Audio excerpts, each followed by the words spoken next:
রাহুল এই পরিবারকে এক করে দিয়ে গেছে, এটাও ওপর থেকে দেখছে।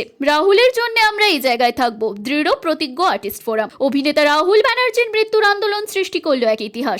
আজ অর্থাৎ 7ই এপ্রিল কর্মবিরতি ডাক দিতে টেকনিশিয়ান স্টুডিওতে জমায়েত হয়েছিলেন সমগ্র টলিপাড়া। সেই জমায়েতে আর্টিস্ট ফোরামের সদস্যরা ঘোষণা করলেন তাদের নতুন পদক্ষেপ। বর্ষিয়ান অভিনেতা রঞ্জিত মল্লিক ঘোষণা করলেন, রাহুলের এরকম অবস্থা যেই প্রযোজনা সংস্থার কারণে তাদের সাথে জড়িত আর কারোর সাথে কোনো কাজ আমাদের পক্ষে করা সম্ভব নয়। ইতিমধ্যে প্রযোজনা সংস্থা ম্যাজিক মোমেন্টস এর সব কাজ ছেড়ে দিয়েছেন অভিনেতা অম্বরীশ ভট্টাচার্য। সেই পথেই হাঁটতে চলেছেন পুরো টলিউড। প্রসেনজিৎ চট্টোপাধ্যায়ের স্পষ্ট বক্তব্য, ওই প্রোডাকশনের সাথে যুক্ত, ওই নামের সাথে যুক্ত তাদের কারোর সাথে কোনো কাজ এই মুহূর্ত থেকে করব না, যতক্ষণ না পাবলিকালি বা কোর্টে আমরা জানতে পারি যে আমাদের রাহুল, আপনাদের রাহুল কি করে আমাদের ছেড়ে চলে গেল।